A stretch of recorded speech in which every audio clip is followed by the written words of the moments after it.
Thing and Audacity in 3, 2, 1. Hi, guys, and welcome back to the Barbell Lifestyle Podcast. I'm your host, Christina Lynn, and I'm here with my co-host, Marissa Roy. And in today's episode, we're going to discuss how to become an online fitness coach. Yeah, so we have gotten a few requests for this from people just like aspiring to take their personal training business online that listen to our podcast.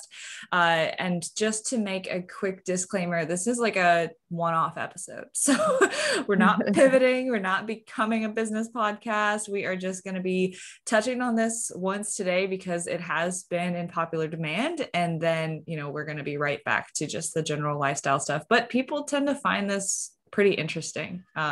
Starting your own business. And I'm sure there's takeaways from it that will kind of trickle into other aspects of life and other businesses that people could start too. Yeah, I definitely get a lot of people who reach out on Instagram and kind of ask me how I got into this and how, how we got into coaching in the business. So I think it'll be nice to just kind of say, hey, listen to this podcast. Yeah. Instead of me like sending you 4,000 DMs, then let's just send you this link. Yeah. Cool. Yeah. So I guess I'm really excited because I feel like it's a big misconception that like online coaches just like check emails and that's all we do all the time, because there's so much more that goes into it, especially on like the income and taxes side of things. Like we were just talking about this off air, like some random details about taxes that like it just everything it hits you really hard once you actually get into that side of things. But there's definitely pros and cons to starting your own business, but it's really, really rewarding. So why don't you get us started? Okay, so I think the first thing is in order to kind of dive into coaching, you have to have some sort of background with fitness and nutrition. And that doesn't mean that you have to be an expert. And I think that's the number one thing that people get caught up with is they think that, okay, well, I just need to get this cert and I should go back to school and I need this and this. And I think it's incredibly important to have credentials. But at the same time, you don't have to continue to push things off and say, oh, well, I'll just start my business when.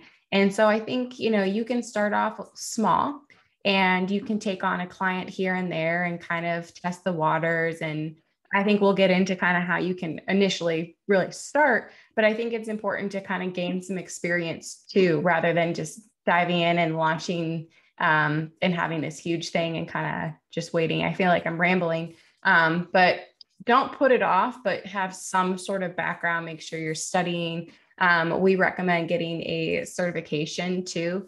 So you can get a certification, you can go to school, you can get a bachelor's, you can get a master's in like exercise, science and things like that.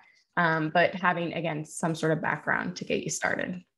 Right. And so I think it's really just, when it comes to coaching people and getting started with it, it can be something as simple as like, hey, my sister needs help with her diet. Like, I know some things. Let me just, can you be my guinea pig is a great way to ask someone for the first time.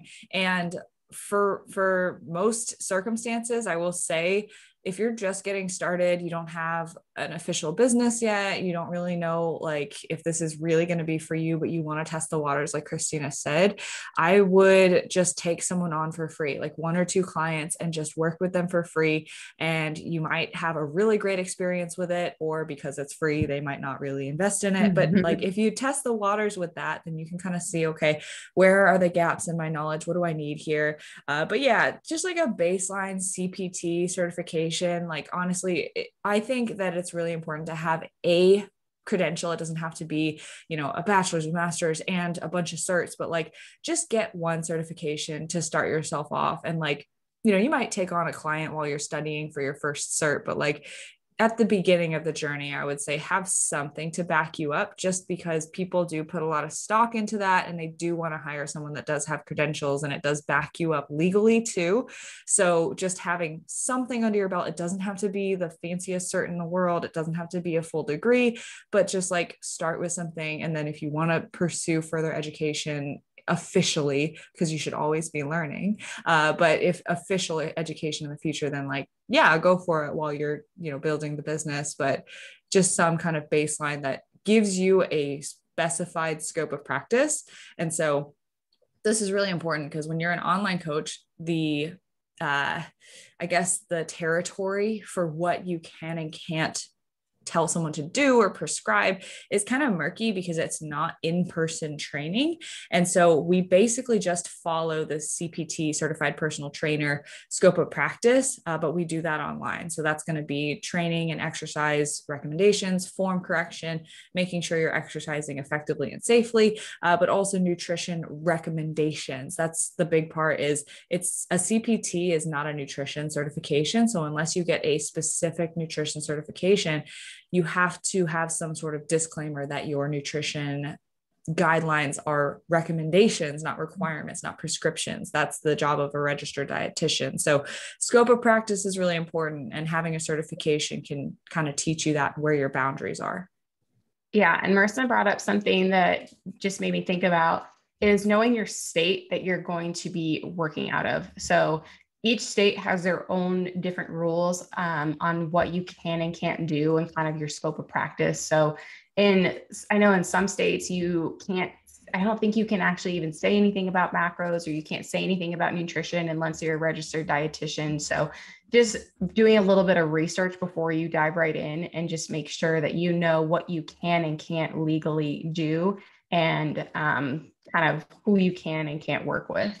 Right. And a lot of it is language based. So like the way that you word your recommendations for someone's macros or diet will matter a lot. That doesn't mean that like if your state says like, registered dietitians do this, trainers do this, that you cannot say a word about nutrition to any of your clients. Like obviously it's gonna come up in discussion, but just the way that you present the information needs to be a little different. The way you write a disclaimer needs to be a little different.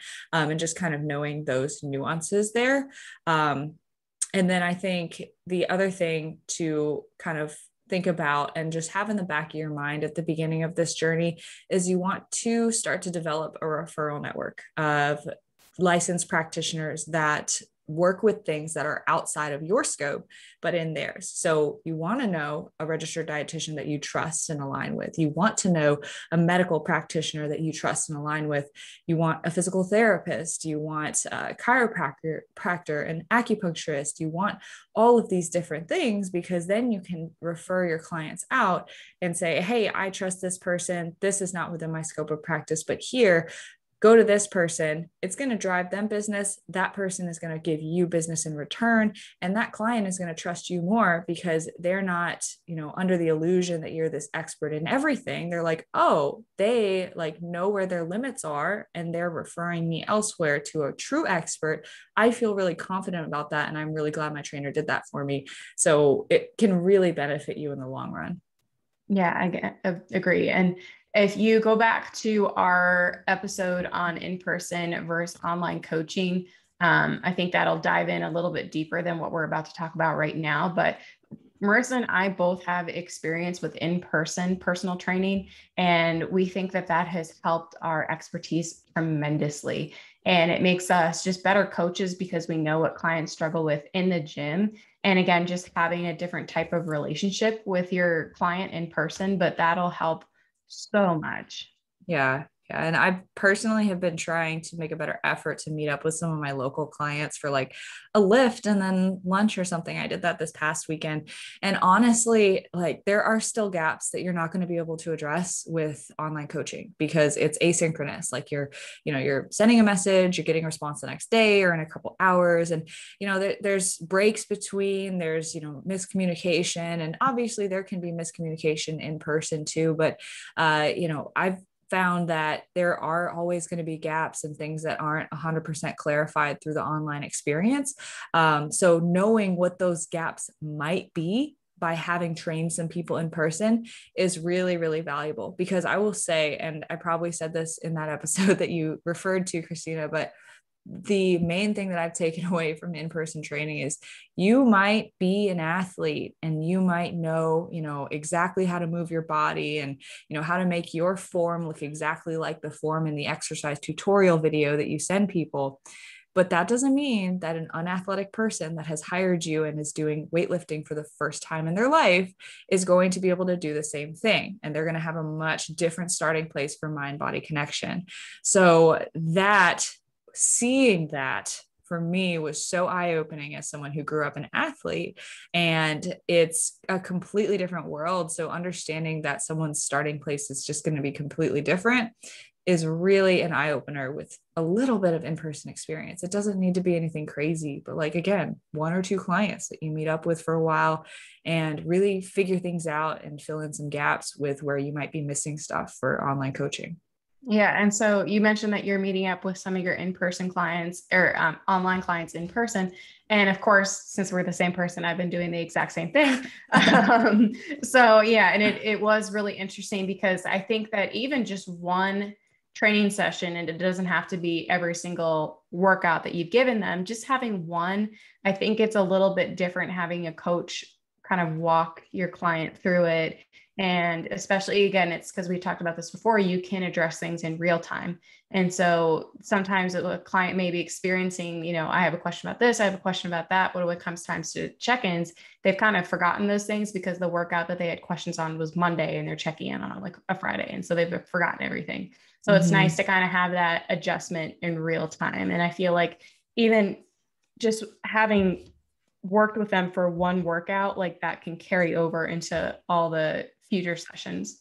Right. Absolutely. So yeah, like I've been trying to make an effort to do that. And it's been really enjoyable too, because like, you feel like you get to know someone and then you hang out with them in person for a day and you're like, oh, like I feel like I know you so much better now. So Yeah. if you're listening to this and you are in the Northern Virginia area, then please do reach out. I have been making an effort to schedule that pretty regularly now, because I do have a pretty decent base of my clients in this area. So I guess the next thing would be legal stuff. So essentially, you want to make sure your business is legal at a certain point.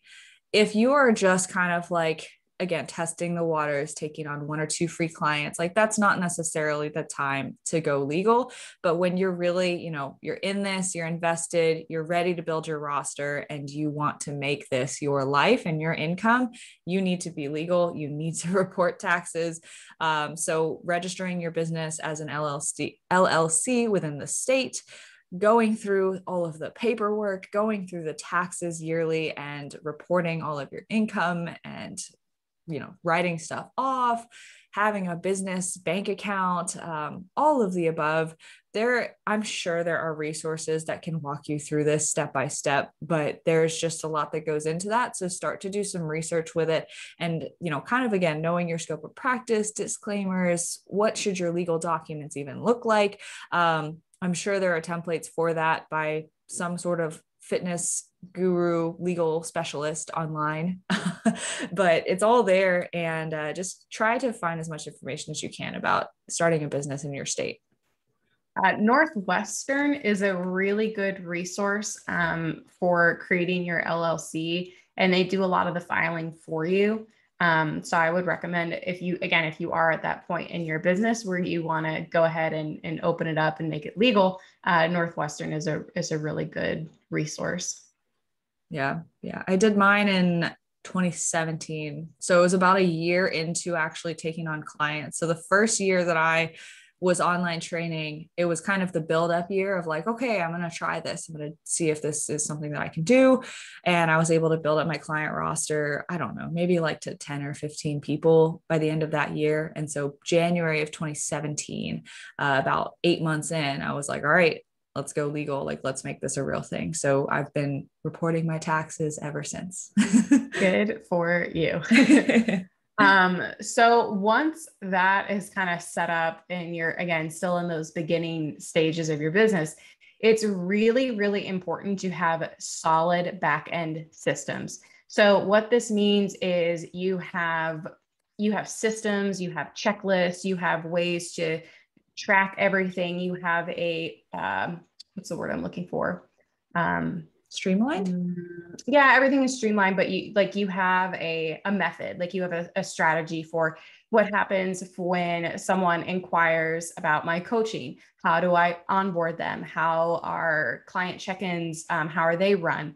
How are all those things? Because again, you want to be as efficient as possible, because if you feel like you're kind of spinning your wheels with 5 clients, then you're not going to be able to scale to 20 clients because you feel like you're going to be like, oh, I don't know how to stay organized. I don't know when so-and-so checks in, how do they check in on this date? And it'll feel just like very, very overwhelming. So even if you only have 1 or 2 clients, making sure that it runs effortlessly.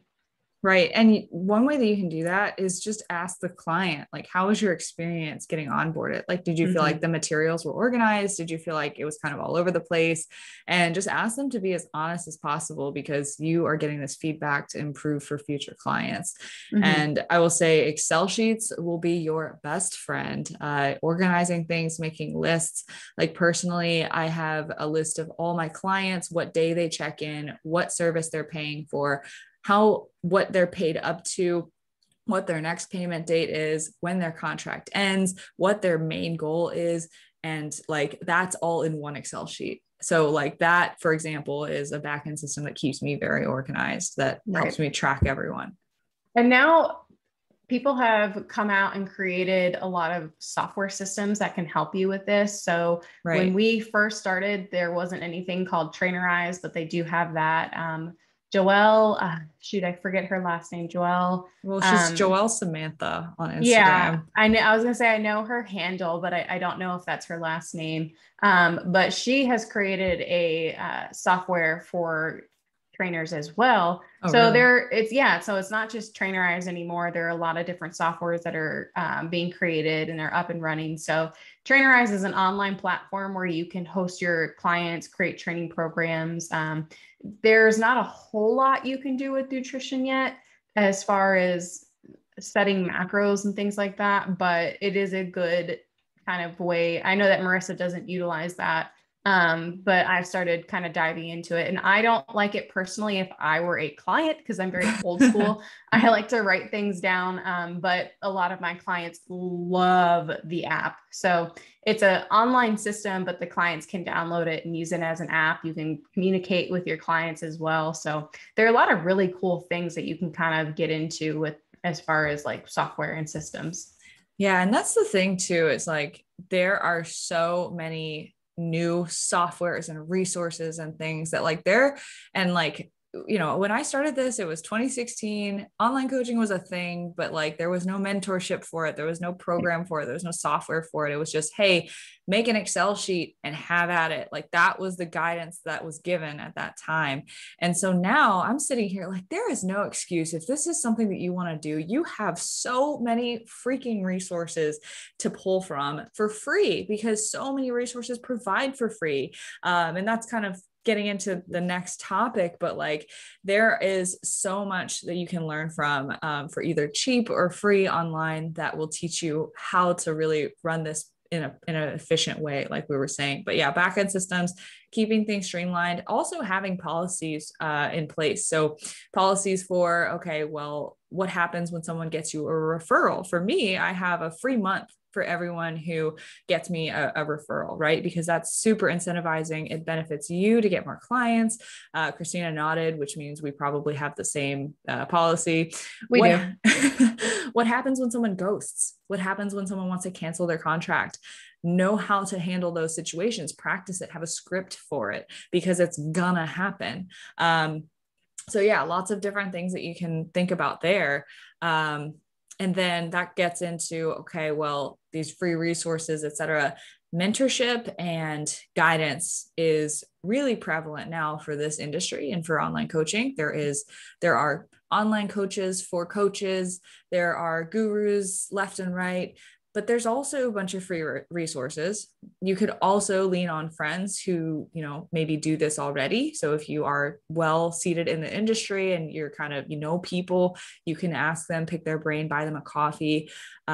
There are group business coaching offers, I'm sure.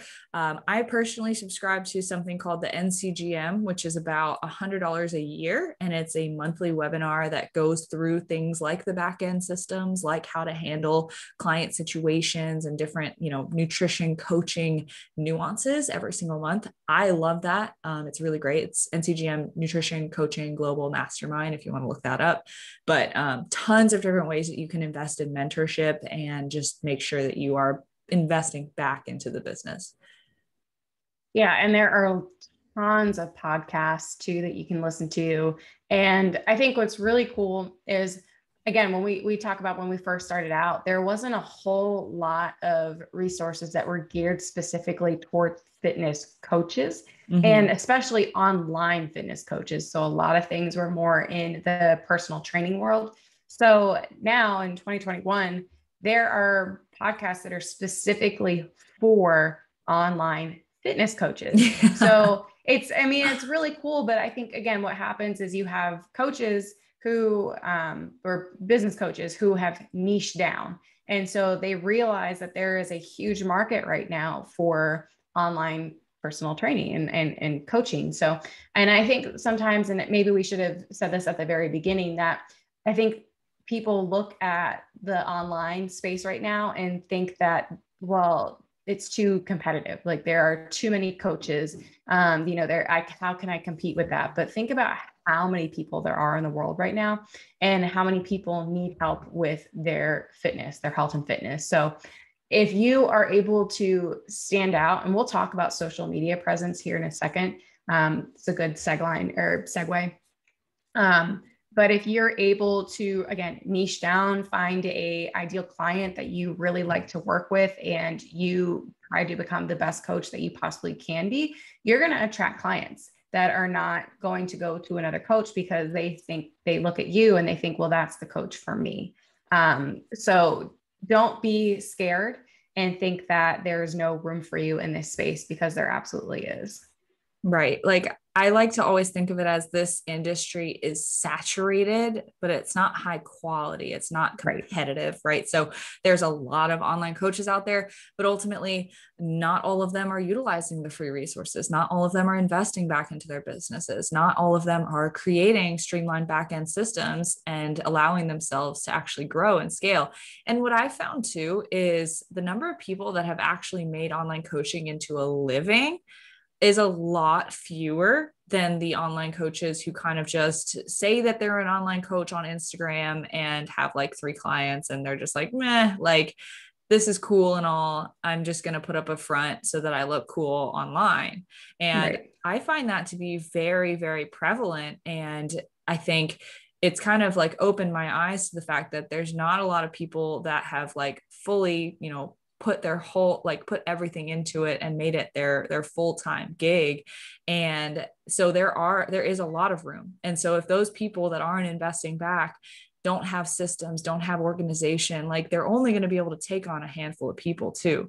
And I like to really think of like for every coach that there's probably 100 people that person could help like per year. Right. And so like you have an unlimited audience and there's always going to be a new person to reach. And so transitioning into social media, whatever your following is right now, whether it's 2,000, 100,000 or 200 people, you have that many people to reach and talk to and potentially gain as clients. And I like to think of especially if you have a really small following and you're like, well, I can't do this because I don't social media.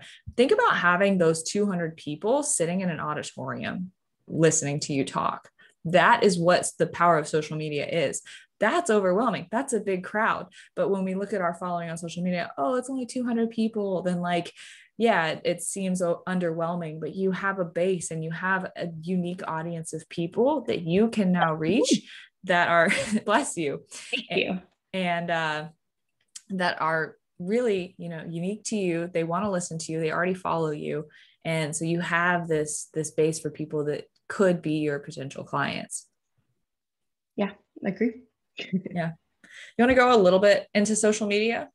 Yeah. So again, I think a lot of people, when they first get into it, there's one of two ways. They think that, oh, well, this is kind of like my personal page, so I'm going to go create a new page that is for my fitness coaching.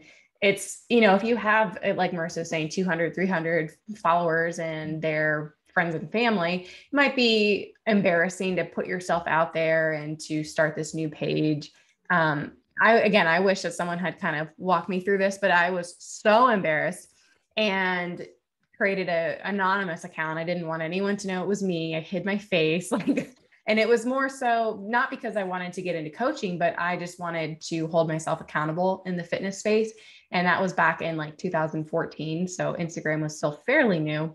Like all the like old filters and stuff that we use, like Yes. that Yeah. kind of new. Right. When we would post pictures of our melted Quest bars and I feel like some people might be like, what the hell is she talking about? But if you're an OG fitness person, you know exactly what I'm talking about. But yeah, back in the day, again, I'm showing my age, but that's kind of where I started. And again, it wasn't because I didn't know I wanted to get into coaching. It was just more of accountability for me. But now if I was going to go into it and start a business, I actually wouldn't create a separate account. I would just kind of convert my current page and just kind of, you might even do like an announcement page, like, hey, I'm pivoting and I'm going to be talking a little bit more about fitness and nutrition. This is where my passion lies. And if you don't want to follow me, like, you can go ahead and unfollow, but you're taking your current audience. And again, they have some sort of connection with you already. And those are potential clients, like Marissa was saying. And I think when you were first starting out, more than likely, you're going to have people who are friends and family who might want to work with you first, especially because I feel like sometimes for some people, they don't want to work with a stranger. They want to work with someone that they have a connection with already, that they have some sort of relationship. So don't feel like you have to create something new because your Aunt Betty is not going to like your fitness post. If she doesn't like it, she can unfollow, but you want to take your current audience and just kind of build and go from there. Yeah. And on that note, you know, people want to hire someone that they have a connection with. That's where social media comes into play when it comes to getting clients. And so, you know, you might think, well, at a gym, you know, you personal train and, you know, we might have some in-person trainers looking to transition to listening to this episode. So I'm kind of thinking of them like, well, after I bring all my clients from the gym to online, then how do I get more? Like referrals? Yes, you definitely will get referrals, especially if you're doing a good job and you're just investing into your people, which is why I always really like to focus on like, yes, while you might be scaling, make sure you're putting everything you have into the clients that you currently have. Yes. But to get more clients, you have to really show up on social media in some way, shape, or form, because that's how people are going to build a relationship with you. That's how they're going to build trust with you. And while it might be one-sided, because it's like basically you're talking to the camera, you're talking to a full audience of faces and usernames that you don't know, these people are listening to you, watching you, building trust with you, laughing at you with your jokes, and like really becoming your friend on their side of things. And they feel like they're connected to you. And so it's really interesting. Like when I get on these new client consultation calls and it's kind of like they know everything about me because I post it all the time, but I know nothing about them. So then it's really great because I get to just ask questions. I get to just learn from that person and learn about that person instead of having to talk about myself because they already know me at that point. Right. So that's really cool because when you build trust with people that are strangers over time and they've hit the follow button on you, they've taken that step to watch your content, and then they start to see that you know what you're talking about and you keep building on that, they're eventually going to hire you when you bring them in with a call to action. And then, you know, you basically are able to bring in clients that way. So what I recommend is just show up, talk on your stories. That's why I'm literally talking for like 5 minutes on my stories every day. Be present on social media, engage with the people that are engaging with you. So if someone replies to your story with heart eyes for a picture of food that you posted, like just say something back. Don't just like the post, but like write a response back. Say like, oh yeah, like that recipe is my favorite. Like, did you want me to send you the recipe? Something like that. And you can really start to get people engaged and they'll see you as a person and not a username. Yeah. So all really, really good points. And so I think when it comes to social media, the other thing too is while it is very exciting and you might want to push your coaching in every single post, you want to make sure that you are putting out good quality content. And so you want to make sure that you are educating your audience, again, whether it's 20 people, 200, 2,000, 200,000, you want to make sure that you're educating them, you're entertaining them, you're sharing parts of your life and keeping some things private. I think that some people share quite a bit, but sharing what you're comfortable with, but really focusing on the quality of your content and making sure every time you write a post, you're thinking like, who is this serving? How is my audience being helped? And what are they going to get out of this? So a lot of what you give out to your audience is going to be free.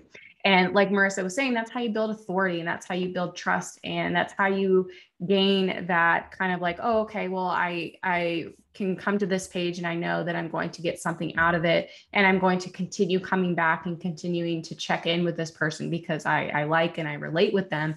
And it might take you a month or two. It might even take you years to finally kind of convert someone into a client. Like I've had people literally who on my application will say, I've been following for years, but I'm now finally at a point that I feel like I'm ready to work with you. And so it's a long game. Yeah. So you have to be in this for a long time.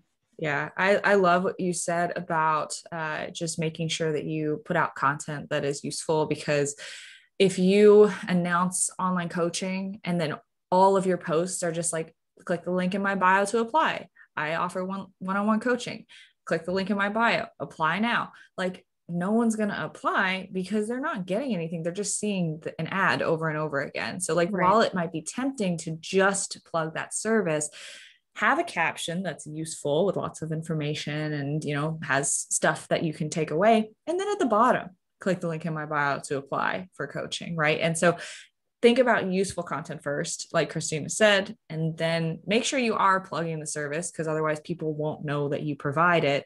But do both instead of only focusing on one or the other. Yeah. And we could go into a completely different podcast on how to structure your content and all of that. So we're not going to get that far into it, but there is definitely a strategy when it comes to social media presence. But I think that at the end of the day, you don't have to hire a business coach if you don't want to. That if you just kind of have this like, well, if I'm providing education and I'm serving my audience, then that's going to help you so much more than just trying to make sure that you're like, I don't know, not tricking people into coaching. I don't want to think of it that way, but I think that some business coaches can be a little bit sleazy. But I think at the end of the day, if you have your audience in mind and you want to serve them and educate them, then that's going to take you so much further. Right. It's all about what's at the heart, right? So like when it comes to online coaching and social media presence, which go hand in hand, ultimately, if your intention is to serve others and to help others, and that's why people get into this, is they like to help others with health and fitness. If you're getting into this because you want a lucrative business with lots of money, then, maybe this isn't the right path for you, because ultimately this is a passion-centered occupation. And if the passion and the love and the care for others is not there, you can easily lose yourself in the numbers. You can start to see people as dollar signs. And then that's where everything really does go downhill. And people can see through that. They can feel that energy. And so what you really want to do is just focus on serving your people, whether that's the one person that you have as a client for free, or if that's the 20 people that follow you on Instagram. Serve them, give them useful stuff, and don't have an ulterior motive. And that will go for your in-person interactions, your online interactions, and your social media.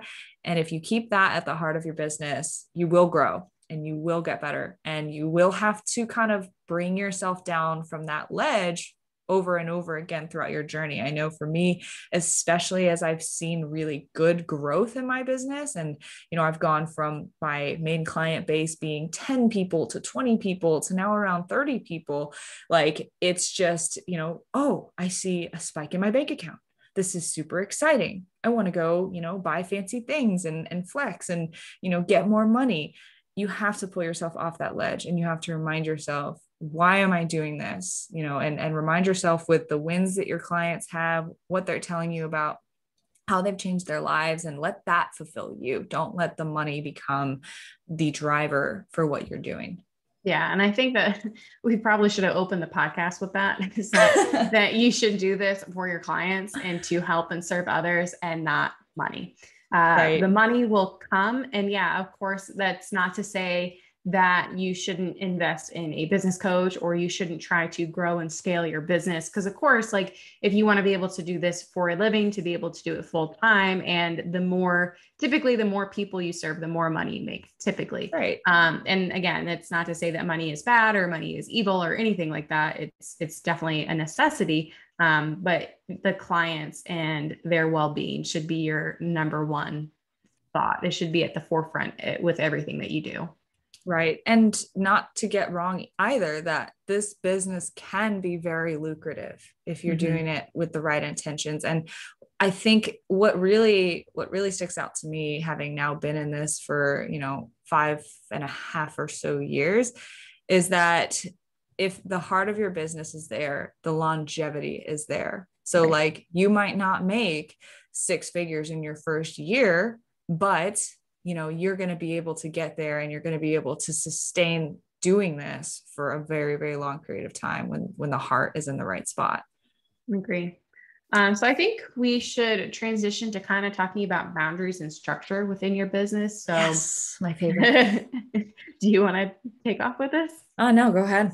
All right. So I think, and Marissa and I have actually had a lot of conversations about this, because when you are just starting out, it is hard to have quote unquote like normal work hours, because you might have to put a little bit more effort up front in the beginning to get things up and running, especially if you're like passionate about it and you want to do it, because it does take a little bit of time. I mean, you're studying, you're trying to get your certifications, you're trying to get everything you need, like we were talking about before, your back-end systems, getting all of those things up and running.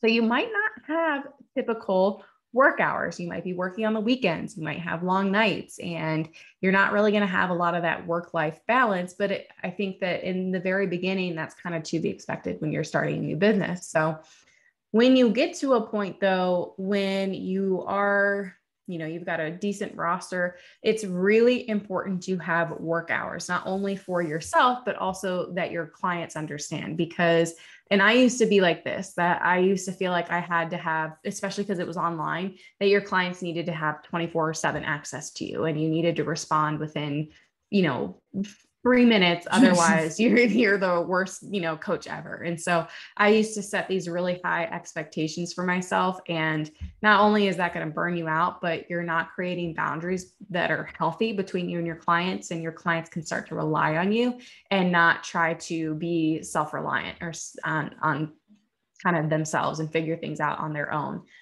So work hours for yourself, and also that your clients understand. So that might look like, again, depending on your schedule and what you want, it could be Monday through Friday, 8 to 5 or something like that. Maybe you do have office hours or something on the weekends, if that's, again, something that you find is okay and boundaries for you. But I think it's really important, and always, always, always set that expectation in the very beginning. Make your clients aware of that, because you don't want them to say, well, I didn't know I couldn't do this. So let that be very upfront in the beginning. Right, right. So yeah, I guess just to give an example, because that's just a really good overview of the whole topic. So I'm at the point now where I am full remote for everything that I do, whether that's work, school, just life. And so I do run my own schedule. And so my work hours right now are pretty much 8 to 4. Sometimes I run over to like 4:30, but I'm never working at 5. And I have a bad habit of like looking for email responses while I'm like on the way to the gym and like refreshing that on my phone. But like by the time I'm at the gym, I am done working for the day. And that is a boundary that I've set very, very hard, because it wasn't me for the longest time. I think I've really only been a stickler to this in 2021, if I'm being totally honest. And other than that, I mean, it's been improving over time, but like you said, at the very beginning, like I was texting people back immediately. And so this goes for text messages too. I know you don't provide your phone number. I don't give it out at the beginning of like any interaction with my clients. But if they say, I have these form videos, how do you want me to get them to you? If emailing them is just turning into this big old hassle, I'm just like, here, just text it to me. But what I do have for that policy is I save that message at the top of my messages. And I make sure that I only respond to that form correction, those exercise videos during the work hours. So what I'll usually do is like at the start of my workday, I'll get on my phone, look at my messages, make sure I'm not missing anything, and then respond to all the clients as needed. So it's always within that structure. And it is, again, in the protocol packet, in the materials that we give the clients at the beginning, it says boundaries, structure, like, or whatever the title of the page is. These are the work hours that I'm going to be able to respond to you at.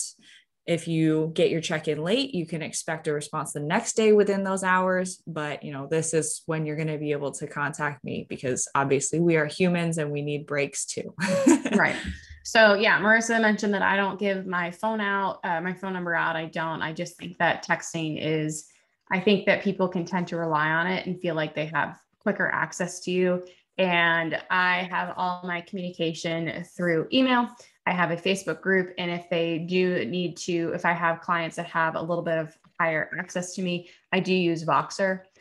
So that is something that I utilize. And of course, DMs and Instagram as well. But personally, I just think that is a boundary for me. And so all of my clients know that. And that's just the expectation that I have up front. Yeah. I will say that since I've implemented the work hours, the texts that I get are like literally just videos, or like, yeah. If it's like something, a client's just like, I really just had to share this amazing win with you, like that kind of stuff, I'm happy to get. But like, right. It's been very respectful, which I've, if you're listening to this and you're my client, I greatly appreciate it. But yeah, it's definitely been nice to just have my phone for like mainly personal use. And so that's kind of like where I said that. If I might change to Voxer in the future, who knows? But for now, it's what works. So yeah, work hours. And then also like making sure when you get to a certain point, I think, like you said, initial parts of building a business, it's going to be busier, especially if you already have a job and you're trying to do this on the side before you can do it full time. You're going to be working after your regular work hours. You're going to be working on the weekends. When I was in a very unbalanced time in my life, I was pretty much, doing my business Monday through Friday. And then I had to do schoolwork on the weekends because I had no time to do it during the week. So there's going to be a time where it's not balanced. But what I like to really think about is long-term balance. So the effort and the time that you're putting in now is investing into the future to where you're going to be able to have much more of a work-life balance when you do get everything set, when you do get in a routine, you do have just more structure, and when it is your full-time gig. So it takes time, but like investing in, I guess a longer term balance and setting yourself up for a good future in the business can help you with that. But when you do get to that point, strongly recommend vacations, making sure to take actual weekends, maybe even long weekends, because ultimately, like when you run your own business and when you coach clients online, there will always be more to do. You are always going to have a list of things that's like sitting there and like, oh, well, I could work on this project, or I could fill time with this project. But remember that you need to have a personal life. You need to invest in your interpersonal relationships, and you need to pour into your own cup, whether that's with training, your own nutrition, your own personal and social life, rest, recovery, all of the above. If you're not doing that, then you will burn out very quickly. So it's very important to make sure that you do get in breaks and time off, and making sure to schedule that in. Yeah. So there's always something that you can do. You could update your website. You can work more on your systems. You can create more resources. You can check in with your clients. You can create a resource library. You can there's so much, there's always something. And so I used to struggle with this because I had a lot of anxiety when it came to that, because it felt like nothing was ever complete. And so that was really difficult for me, because I am very much like a task person. I like checking things off. And, while that's all good for the day, I just felt this like, oh my gosh, but there's so much more. And so it's weird but it helped me tremendously to have, on the weekends, I have no check-ins anymore. I used to be the complete Yeah. opposite because I worked full time and it was very difficult for me to do any work on the weekend or the weekdays. And I'm a lot better at that now, but I have no check-ins on the weekends anymore. And that has made my workload so much better. And I, again, like you said, I make sure I take complete days off where, yeah, maybe I might respond here and there, but it's no check-ins. And I have had times where I was revamping my website and I wanted to just kind of get it all done right away. And so I did it in a couple days on the weekend versus just kind of spreading it out and taking this like too long of a project. So again, there are always going to be days where you might have to work a little bit longer. You might have to work weekends, but generally speaking, having that structure has just made it really, really nice for me. And like Marissa was saying, if you are burnt out and you are struggling and you feel like you don't have any time to yourself, then you're not going to show up as the best coach for your clients. So while it may seem like the opposite to take time away from your clients, if you recharge and you feel like, you're ready to go by the time you sit down and you're ready to answer check-ins, you're going to be a lot more refreshed and ready to provide for others. So while it may seem counterproductive towards your business, it is extremely important for you to show up as your best self. Yeah, I'm the same. So I stopped doing weekend check-ins probably like a year and a half to 2 years ago. And like, especially now, like I'll go Saturday and Sunday without touching work. And right now I'm in a place where I can do that because school hasn't started back up, but it's really, really nice. So Yeah. like just enjoying the time that you do have and understanding that it's not always going to be there, but you do need to have it in certain phases of life and phases of your business. Yeah. So going back again to having that structure in your business, and we've touched on this a little bit, is to have expectations set up in the beginning. So this allows you to not have you let down your clients because again, you set that expectation at the beginning. This is what I expect of my clients. Here are my working hours. Here is when I expect check-ins to be sent by. And you can have, instead of having to go over that with every single client up front, having a protocol packet. And, there are so many ways you can do this. Canva is amazing. There are lots of templates on Etsy that you can purchase and kind of plug in your content. But it's also a nice little like welcome packet to kind of let your clients know like, hey, this is about me. Here's some resources. Here's what I expect. Here's how the check-in process works. And then also, some people I know do onboarding calls with their clients to kind of just go over everything and just say, this is how we'll do moving forward. So it's up to you how you kind of want to do that. But I think having everything written is really important in a protocol packet. Yeah. Yeah. And just making sure. So this kind of goes into the main last point that we're going to touch on is kind of just learning as you go and learning from your mistakes. So with the protocol packet, understand that it is going to need to be revised and revised over and over and over again, because you're going to learn where the gaps are. Like if you, for example, have a protocol packet, but you find that all of your clients are just like missing their check-in time or day, then you understand that you need to better set up how that information is presented in the packet so that it's not missed. If you say this is the time and day that you need to check in by, make it bigger, make it in boldface, make sure that you go over it in your onboarding call, like whatever you need to do.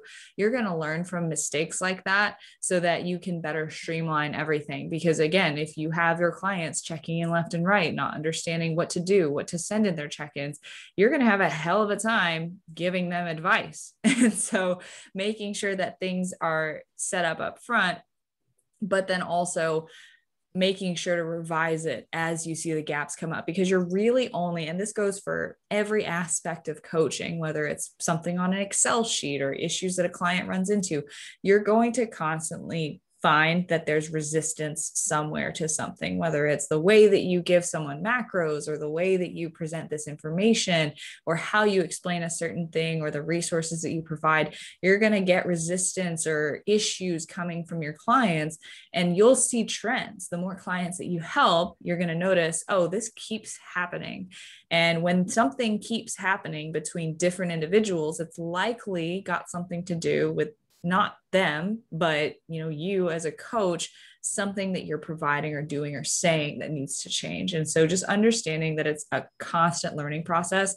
So that's why we do encourage at the very beginning of this episode, just work with one or two people, because you're going to be able to run through some of those issues at the very beginning.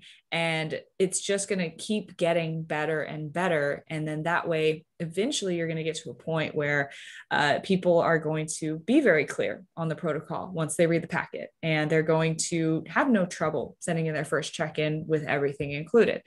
Personally, I've gotten to that point finally. Like I send someone a packet, they have no questions if they read it, like literally none. And it's pretty cool, like how you can get to that place where you're like, I'm pretty much covered everything. But if I change my method a little, then I'll probably need to add something else to the packet. But like for now, yeah. Yeah. And so I think what we keep saying, like, just start, because messy action is better than inaction. Yeah. So like she was saying, you can always fine tune that. If something's not working, okay, well, now you just learn that it's not working, and we'll shift, we'll pivot and we'll figure out what we can do to make it better. So just start. Yeah.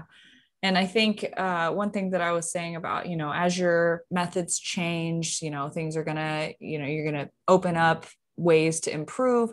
And I really want to hit on this is when you're building your business and you're building your branding and how you message your clients through social media and your potential clients, do not build your brand on a method. What I mean by that is you don't want to be the intermittent fasting guy. You don't want to be the keto guy. You don't want to be Miss Booty Band Girl or whatever, right? Because like then you're built on a method that can't be changed, because people are coming to you for that and for that only. And so what we really recommend is don't die on that hill. Build your method on, or build your business on helping your clients in whatever method is going to suit them, because one method is going to work for someone and another method is going to work for someone else. Interesting.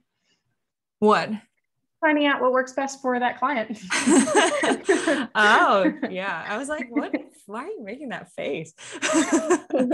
But really, like, it really has to be an individual client centered approach. And there's a lot more resources coming out that are more geared towards client-centered coaching, which is good because we need that. But that's why, I have some clients that track their macros. I have some clients that only track their protein. I have some clients that don't track anything at all, but we're monitoring hunger and fullness and focusing on some principles. There's a number of different ways that you can do things with different people, and you have to learn how to meet them where they're at, because the number one thing that stops people from actually succeeding in this journey is just being overwhelmed with like too much information, too many things to change at once. And if you change too many things at once, you might be able to do it for a little while, but you're probably going to burn out, and then you're going to go back to literally doing nothing. And so meeting people where they're at, finding what their learning curve is like, and then going at that pace and changing one small thing at a time at their pace is going to show you that you're going to have to coach people in a number of different ways. But ultimately, if you're not built on the hill of the ketogenic diet and you're not built on, the intermittent fasting structure, you're not going to run into issues if that method doesn't work for that one person. Right. So, right. And so the next point you have kind of, I think, feeds off into that. And so remember that coaching is a collaborative process. So you need to make sure that you're communicating well, you're steering the client in the right direction with their fitness. And rather than it just being like, well, you're not doing what I told you, like you need to do this. Like coaching, we might feel like, yes, we are an authority figure in the field, but we don't need to be like a dictator as your coaching. You don't want your clients being scared of you or feeling like if they don't have a perfect check-in that you're going to be mad, you're going to be disappointed. So all of those things, it's important to make sure that they are in, they just had a cat jump into my lap, that they are involved in the coaching process and they can let you know how they're feeling, what's working, what's not working, if they need to change something, that, you're asking open-ended questions, not just yes or no. And you're really there to help them through and to troubleshoot, because that's why they're coming to you. It's because they don't know and they need help and they feel stuck. So, helping them throughout the process. Right. And I think one mistake that I know we've both made and that we struggle with all the time because we want to just help and fix and be that person that they can rely on. Ultimately, we have to also acknowledge that our clients are the expert on their own bodies and their own mind. They know themselves better than we ever will, especially through an online platform. And so while our job is to help and to guide and to coach, we can't do that unless the client understands that they are in the driver's seat. So when it comes to open-ended questions and motivational interviewing, that's a whole nother can of worms that we can't even start to open, but essentially just asking the person, how does this make you feel? What about this method do you think is working? What about this method do you think is not working? Where do you feel you have room for improvement? And that client is going to basically answer the question and find solutions on their own by basically having you as a sounding board. And then when the time comes, you can then ask, okay, well, would you like to hear some options for how to better move forward with this that is evidence-based and science-backed? And the client says, sure, I'd love to hear what my options are. That's when you can provide the solutions, not immediately when, oh, I'm having this problem. Oh, here's the solution. No, you have to have a conversation about it. And so that's where live calls really come in handy. That's where video messaging comes in handy. And just making sure that the client knows that this isn't a dictatorship. And a lot of that is setting the expectation on their end, because you know that you're going to be asking these questions. You're going to be like, what do you think is best? But if the client thinks, well, I'm just going to do whatever Marissa tells me to do, then that's not going to be a helpful process, because they don't understand that they are in the driver's seat and we are in the passenger seat. So we need to be better as online coaches about setting the expectation that we are there to listen and we're there to provide options and guidance after the client has had their say and has been able to voice everything that they need to, and understanding that ultimately they are making the decision from the options that you give them, not you. You're not just going to say, oh, you're having this problem, change that. Because what's going to happen? The client will say, oh yeah, I guess I've never thought of that before. And then next week, how did making that change go? Oh, I didn't do it. And then they're just going to feel like a failure. So it's really, really important that it does become a process of asking, eliciting, and then allowing the client to make a decision that feels right, and then moving forward from there. Yeah. And I also think it's really important that if you have a client who says something like, well, I'm struggling with this, I don't know what to do. And if that is, like we talked about before, if that's out of your scope of practice, if that's something that you have no idea, that's okay. It's okay to say, you know what, I don't know. I have no idea. But you know what, let me figure it out for you. Or let me see if I can find some resources, or let me see if I can connect you with someone who does know the answers to that. But it's okay. You don't have to be this person who knows everything, an expert on everything. And that's better than trying to kind of like fumble your way through or Google something and try to come up with an answer just because you're a coach and you want to always have the answer to everything. So, you don't have to be perfect. You don't have to be an expert at everything, and to just say, you know what, I don't know, but I'll figure it out for you. Right. And ultimately, knowing that you're not the expert at everything and acknowledging that you're not the expert on your client. Your client might think, oh, like Christina and Marissa, they're gurus. Like if I hire them, like they're just going to solve everything for me and know everything about me. Like, no, again, you are the expert on your own body. And we're there to learn about you as best we can and then help to advise from there. But ultimately, only you can know if something's working or not working. Right. And so it's really about that communication. And to build on that communication aspect, you have to find easy and simple ways for your client to fill out information and give you information. So, like, for example, if you have a check-in form on your website, then you also have an Excel that they're supposed to send you by email. And then they're also supposed to fill in their training program on Trainerize. And they're supposed to do that once per week. that is a lot of moving parts for that client to deal with. And while some people might be able to do that, you want to make basically, and this goes back to streamline an easy and simple way for your client to fill and process information. So for me, that's why I haven't made that transition to an app yet, just because I know I would still be kind of doing an app and an Excel sheet. And so I don't want my clients like going back and forth between things, knowing what to fill out, not knowing what not to fill out. And so I keep kind of everything on one big sheet that has multiple tabs, but like essentially you know where everything is and it's all in one place. So as long as you have that Excel sheet, you have every single piece of data on yourself. That's not the only way to do things. But what I would say is if it doesn't feel simple setting it up, and doesn't feel simple like sending it or explaining it to a client of how they should be checking in, then there's probably some kind of room for improvement in terms of how easy is it for them to communicate with you, because ultimately the goal is you want them to give you information, and if they are not giving you information, you know, in a way that feels natural or easy to them, they're not going to give you enough.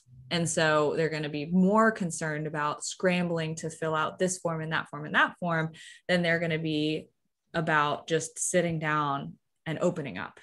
Right. So. Right. If they're more concerned about getting everything in on a specific time and that doesn't work for them, or like you mentioned before, they have all these moving parts and then they're so concerned with actually getting their check-in in that they don't spend time to actually provide information, then it doesn't really matter that they sent their check-in if they're not being able to communicate everything with you. Right. So I think we covered a lot. And I think we covered that a lot quicker than we anticipated. Yes. But essentially, like, to go back to just how to be an online coach, I think I like that what I said about, you know, have the heart of the business be about helping people, and it's really a passion project. I'm glad it was in the middle, because all of you who, you know, were maybe just in it for the money, got to the middle of the episode, then you got hit with that. We didn't lose you right at the beginning, but really just making sure that at the root of all this, if you are doing your best to serve the people that hire you, you are going to do a great job. And figuring out all the little nuances and details and LLCs and taxes and pricing and packets and all of this stuff, they're all parts that have to be done. But ultimately, if you're guided by the passion that you have for helping others, you're gonna pretty much find your way. It probably can take you a lot less time than it took me. I'll say that for sure, because I learned very slowly across the years because there weren't resources like there are now. But yeah, kind of just taking the time up front, get started, remember your why and why you love helping people, and just make sure to keep investing back in. I think is a good theme overall to all of this is if you focus on investing money, time, resources, energy back into your business, it's going to pay out in the long run, because it's just making the quality of the experience better for your clients, and people will just have more great things to say about you and your systems and your processes once they leave the nest, right? Like they fly away and mama bird has let her kids go. Yeah. So I think that's a really good kind of closing thoughts. And I think to kind of go off of that, it's really important that you continue learning and you continue changing your methods. Like Marissa was saying, that you don't get stuck on one single thing, that this is the only thing that works, or, you know, everything. That you are constantly evolving, because research is continuing to evolve. We learn more things and we learn how to fine tune and to, like Marissa was saying, go with evidence-based. And you're not always going to know the answers, and you might need to try and kind of experiment sometimes with clients and try to figure out what works for them. But I think it's important that you continue learning, and, you know, you're making sure that you're getting additional certifications, or you're keeping up on research, that you subscribe to mass. Like there's so many things that you can do, but just continue your learning process, that you're not just, well, I'm a coach and that's it, I know everything I need to know. Continue that process. And the other thing, closing thoughts, is like Marissa was saying, when we first started coaching, there weren't the resources that we have nowadays. And because there are a lot of people that are very successful coaches that you can learn from and kind of close the gap for how long it took us to get where we are right now, that you can probably do it a lot quicker and with a lot less mistakes and things like that, that you can get to a really good point really early on. So you can scale a lot quicker. And so learning from someone who is where you want to be.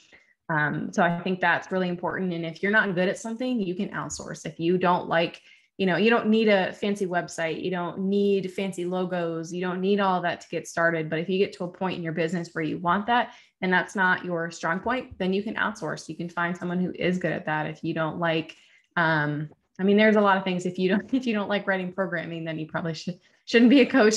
Yeah. But just certain things in your business. If you don't like taking sales calls after a while, if you're at a point where you can have someone else do that for you, there are a lot of things that you can kind of outsource and have someone do for you. So don't be afraid to ask for help and kind of continue learning. So those are my closing thoughts. And of course, doing it for helping people, not because the money will come, but that should be at the forefront of your business. Right. I was going to say, if you don't like making merch, we were just talking about a new website we found that like kind of does that for you. So literally there is a market for fitness coaches for everything that we do now. Like there is outsourcing for literally, like obviously for taxes, you can have a CPA. But like on top of that, like there's business coaches on the legal side. There's business coaches for just scaling your business.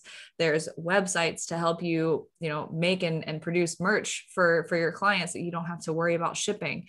There's apps for sales funnels. There's so much apps for programming for your clients. So you don't have to like make a bunch of Excel sheets. Like there's literally like a market for every aspect of fitness coaching now. So you really just kind of have to look for it.